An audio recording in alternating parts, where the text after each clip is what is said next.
Ngayon mga boss, bili mo tayong papaya. Para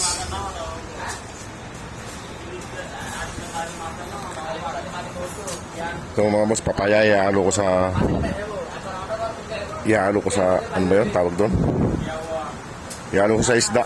Pakain natin sa mga mag-ina. Ito. Tingin tayo ng medyo matigas sa sariwa. Kaya medyo malambot na yung iba.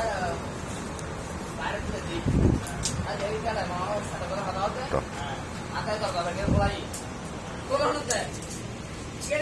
Ito mga boss, ihalo natin sa isda na ulam ng mga puppies. Sabawan natin yung isda na pinito ko kahapon. Ito mga boss, oh.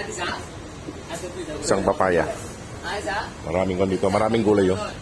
Kaso medyo mahal dito sa grocery. Ito, papaya muna.